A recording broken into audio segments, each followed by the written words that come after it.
हम इससे पहले 2 वीडियो डाल चुके हैं इंडियन इकोनॉमी के।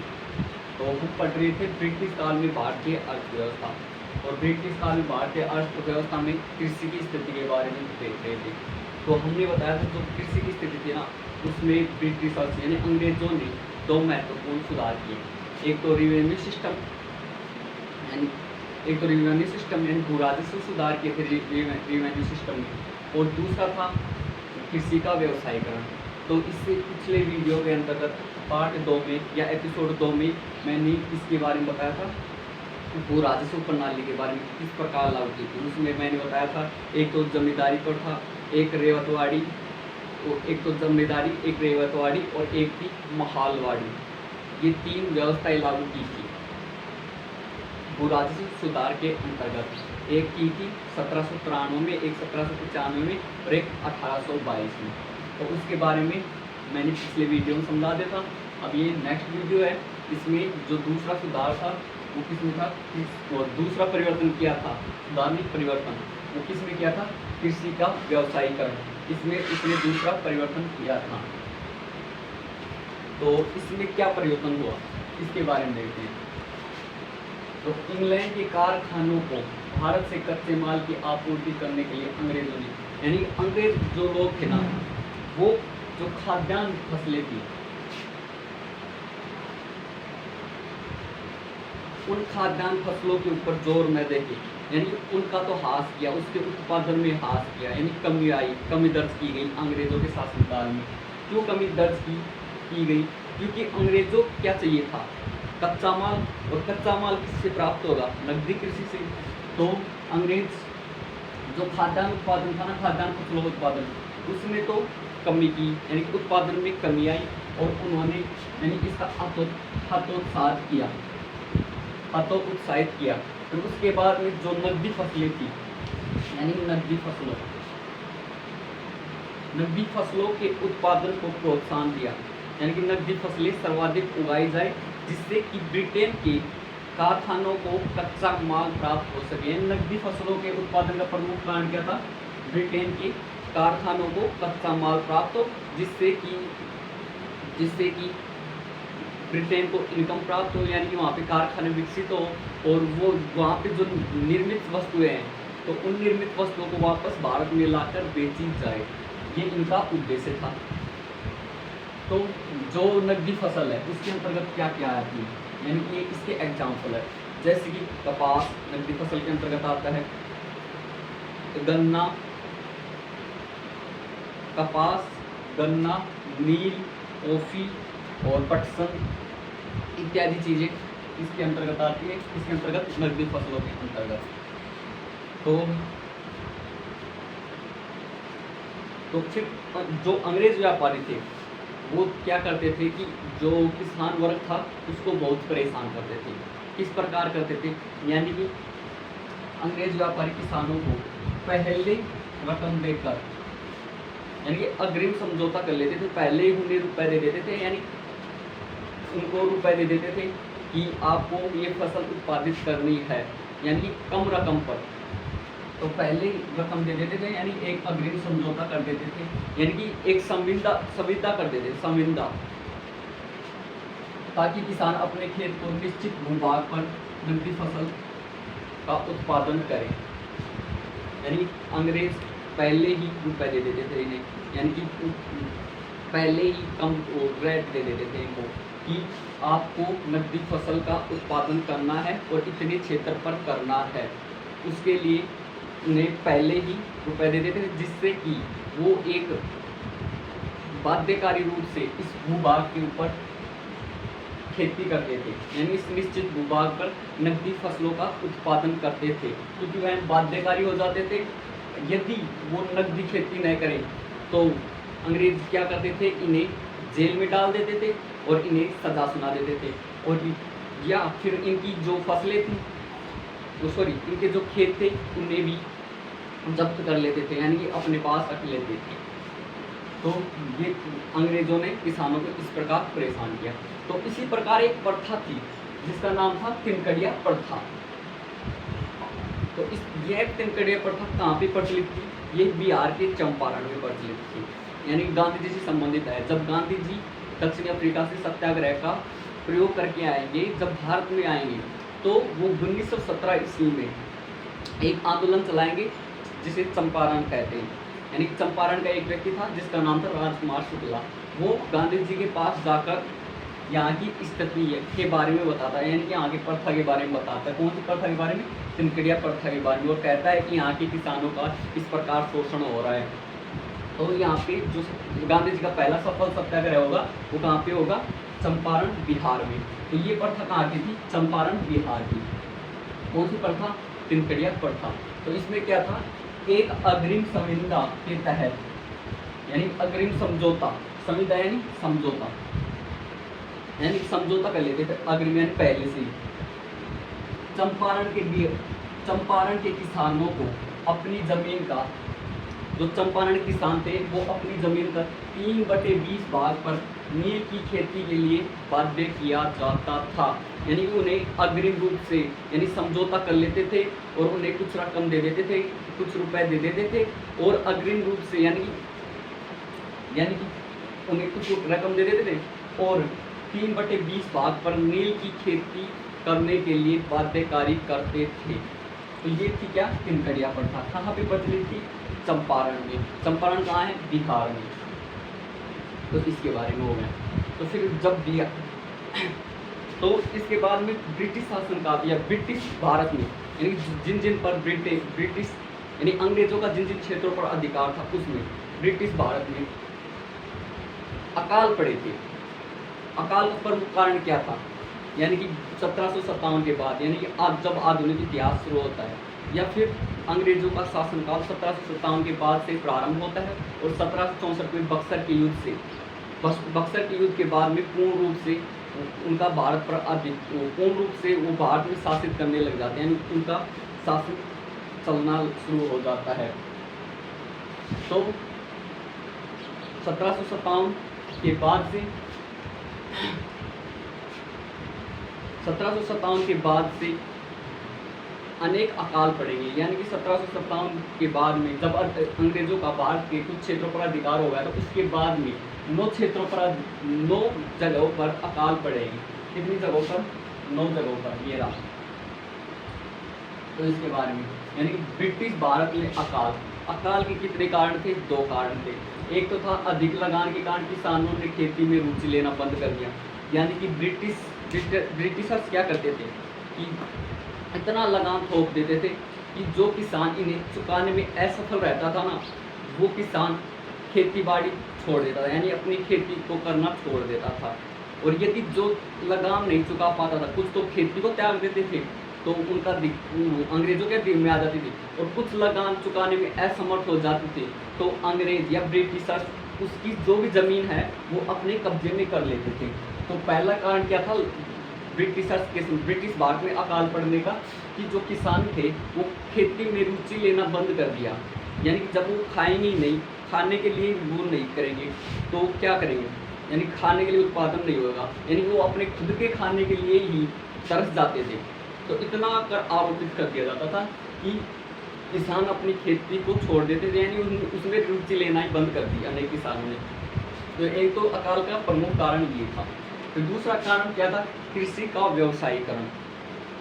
अभी हमने बताया कि यानी कि वो है ना, खाद्यान्न फसलों के ऊपर सर्वाधिक ध्यान नहीं देते थे। किसके ऊपर सर्वाधिक ध्यान देते थे? वो नकदी फसलों के ऊपर सर्वाधिक ध्यान देते थे, जिससे कि उन्हें कच्चा माल प्राप्त हो और इंग्लैंड जाए और उद्योगों में उस माल का निर्माण हो और वापस भारत के बाजारों में लाके उन्हें बेच दे और उन्हें इनकम प्राप्त हो। तब इन 2 कारणों से भारत में अकाल पड़ा। पहला कारण किसानों का खेती बाड़ी में रुचि लेना बंद कर देना, और दूसरा कृषि का व्यवसायीकरण। फिर उसके बाद में अब बात की जाए भारत में अकाल, यानी इसके एग्जाम्पल देखे जाए तो भारत में जब 1757 के बाद से भारत में 9 अकाल पड़े, जिनमें से एक अकाल पड़ता है 1769 से 1769-70 में एक अकाल पड़ता है। 1769-70 में पहला अकाल पड़ता है।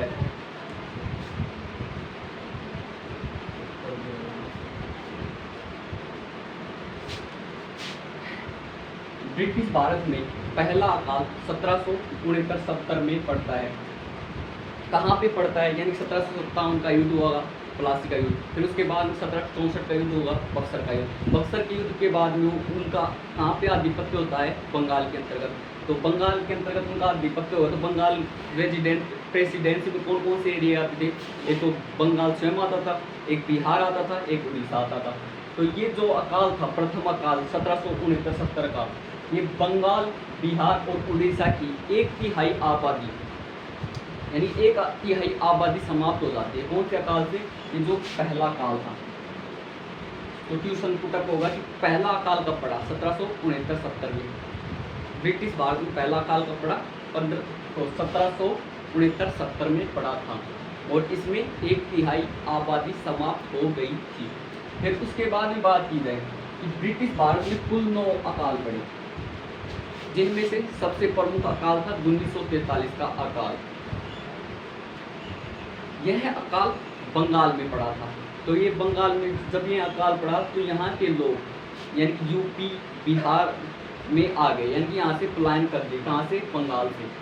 यानी ब्रिटिश भारत में 9 अकाल पड़े, जिसमें सबसे भीषण अकाल बंगाल में 1943 ईस्वी में पड़ा, जिसमें बंगाली लोग भागकर यूपी, बिहार में आकर बस गए। आज वर्तमान समय में देखें कि राजस्थान में भी हैं, दिल्ली में भी है, यूपी, बिहार, लेकिन ज़्यादा जनसंख्या कहाँ पर है? यूपी, बिहार में, क्योंकि यूपी, बिहार इनके समीप पड़ते थे। तो सबसे भीषण अकाल था 1943 वाला काल, जो कि बंगाल में पड़ा था, और पहला काल था 1769-70 वाला, जिसमें 1/3 जनसंख्या समाप्त हो गई थी बंगाल की, यानी बंगाल प्रेसिडेंसी, जिसमें कौन कौन से एरिया, कौन कौन से राज्य शामिल थे? पहले एक तो पश्चिमी बंगाल, एक उड़ीसा और एक था बिहार। फिर उसके बाद में यानी बंगाली डेरा, यानी बंगाली डेरा क्या होता है? यानी जब वहाँ बंगाल से लोग पलायन करे थे, पलायन किया बंगाल से लोगों ने, तो वो यूपी की तरफ यूपी की तरफ आए, इस साइड आए ना, तो अब एक डेरे के रूप में रहने लगे, जिसे बंगाली डेरा कहते हैं। यानी कि एक स्थान पे, यानी खेतों में निवास करके 5-7, यानी खेतों में निवास करते, यानी एक समूह के रूप में रहते थे, उन्हें ही बंगाली डेरा कहते हैं, वर्तमान में भी हैं। अब देखा जाए ब्रिटिश भारत में उद्योगों की स्थिति, वैसे देखा जाए तो ब्रिटिश भारत में उद्योगों की स्थिति तो कोई किसी भी, यानी कि ब्रिटिश भारत में उद्योगों पर सर्वाधिक ध्यान नहीं दिया गया, लेकिन कुछ पूंजीपति वर्ग के लोगों ने इन्हें प्रोत्साहन दिया, यानी कुछ साहस दिखाया इसके प्रति, उद्योगों के प्रति। यदि ब्रिटिशर्स उद्योग लगाते तो उनका तो इनकम वाला सिस्टम खत्म हो जाता, लेकिन कुछ पूंजीपति वर्ग के लोग थे ना, निजी क्षेत्र में अपनी कंपनियां या उद्योगों की स्थापना की, जिसमें से देखा जाए, हाँ, तो ब्रिटिश भारत में उद्योगों की स्थिति, भारत में औद्योगिकरण का विकास हुआ। ये बात महत्वपूर्ण है। उद्योगीकरण यानी 2 शब्दों से मिलकर बनाया है, उद्योगीकरण। इसके 2 अर्थ हैं। एक तो क्या है कि जो अंग्रेज थे, यानी ब्रिटिशर्स थे, वो जो भी भारत के लघु उद्योग थे, यानी हैंडीक्राफ्ट, हस्त निर्मित वस्तुएं थी, उन सभी को उन्होंने समाप्त कर दिया। और फिर दूसरी बात ये आती है, उन्हें तो समाप्त कर दिया जिनके ऊपर लोग निर्भर कर आश्रित थे, लेकिन उन्होंने बाद में उद्योगों का भी तो वो नहीं दिया, प्रोत्साहन नहीं दिया, यानी उन्हें उद्योगों का तो विकास किया नहीं। और जो यहाँ पे आजीविका के जो लघु उद्योग थे, उन्हें अंग्रेजों के द्वारा समाप्त कर दिया गया। इसीलिए भारत में भी उद्योगीकरण हुआ, जिसका दोहरा उद्देश्य था। उद्योगीकरण का दोहरा उद्देश्य था, एक तो भारत सिर्फ कच्चे माल का निर्यात करें, और दूसरा है भारत इंग्लैंड से भी निर्मित माल का आयातक रहे, यानी कि कच्चे माल का तो निर्यातक रहे भारत, और जो वहाँ से निर्मित सामान है ना, वो भारत में आए तो आयातक भी रहे। तो इसी कारण से भारत में उद्योगों की स्थापना नहीं की गई अंग्रेजों के द्वारा, क्योंकि वो भारत को तो एक कच्चे माल के रूप में इस्तेमाल करते थे, और उस माल को वहाँ पे अपने देश में ले जाते थे, यानी ब्रिटेन ले जाते, वहाँ पे उसका विनिर्मित करते, यानी कि उसमें उस माल को तैयार करते यानी उपभोग योग्य बनाते और भारत में लाके उस माल को बेच देते थे, जिससे उनको इनकम प्राप्त होती थी, वहाँ के श्रमिकों को रोजगार प्राप्त हो जाता था। इस कारण तो वो यहाँ पे उद्योग स्थापित करने में अपनी रुचि नहीं दिखाई और उन्होंने उद्योगों की स्थापना नहीं की। लेकिन कुछ पूंजीपति वर्ग थे, यानी पूंजीपति वर्ग ने ये साथ दिखाया कब, 19वीं शताब्दी के उत्तरार्ध यानी 1850 के बाद से।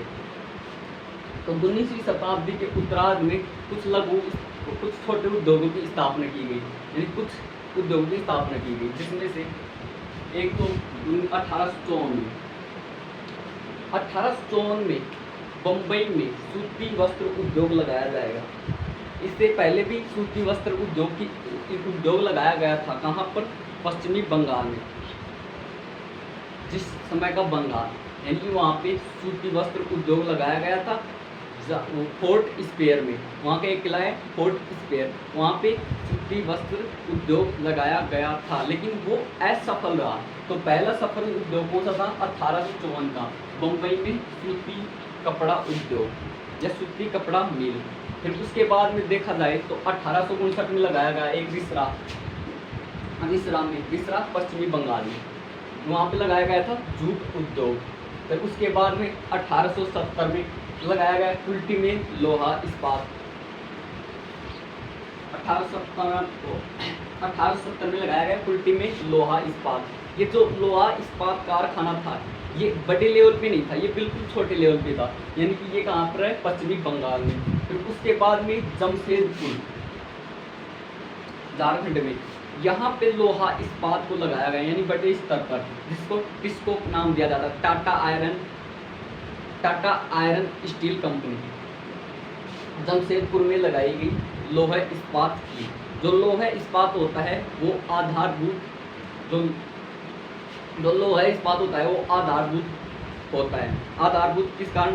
यानी कि यदि लोहा इस्पात उद्योगों की स्थापना नहीं की जाएगी तो मान लो कुछ भी, जैसे कि परिवहन के साधनों का निर्माण लोहे से होता है, और जो घरेलू सामग्रियाँ, इन सर्वाधिक किसका उपयोग होता है? लोहे इस्पात का होता है। इसलिए लोहे इस्पात को आधारभूत कहते हैं। तो लोहा इस्पात कारखाना 1870 में कुल्टी में, और फिर दूसरा 1907 में जमशेदपुर में लगाया गया इसको। ठीक है, तो लोहा इस्पात खनिज को आधारभूत खनिज कहते हैं। ये बात हो गई अपनी। फिर एक उद्योग लगाया जाएगा 1904 में। कहाँ पे? चेन्नई में एक स्थान है रानीपेन, वहाँ पे सर्वप्रथम सीमेंट उद्योग लगाया गया। लेकिन इसके बाद में भी जो औद्योगिकरण था ना, यानी औद्योगिकरण को प्रोत्साहन करने वाली पूंजीपति उद्योगों का अभाव रहा। यानी ये तो हो, इनका निर्माण तो हो रहा है, लेकिन अभाव क्यों रहा? क्योंकि भारत एक विशाल देश है, वो इनके आधार पे नहीं चल सकता। यानी कि 100 व्यक्तियों को आप यदि 2 रोटी दोगे तो क्या वो अपनी भूख मिटा सकते हैं? नहीं मिटा सकते।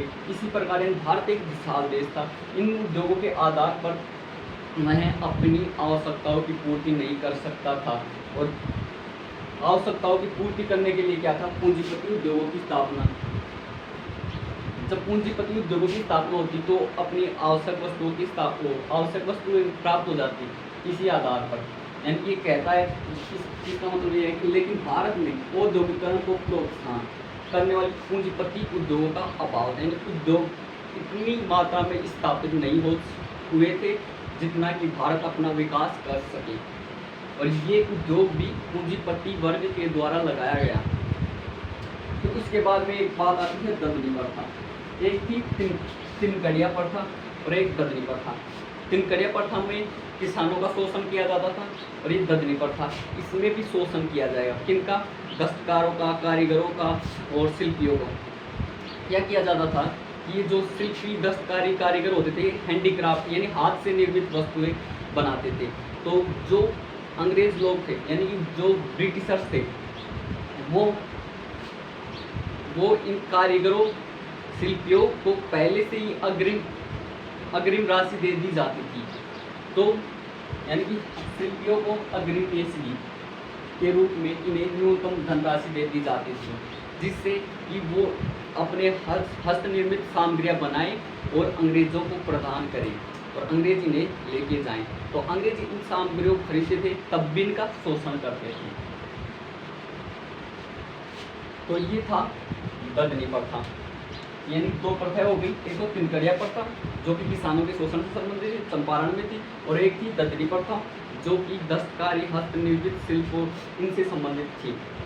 ठीक है, और अपना आज हो गया ब्रिटिश काल में भारतीय अर्थव्यवस्था समाप्त। फिर नेक्स्ट चैप्टर चलेगा अपना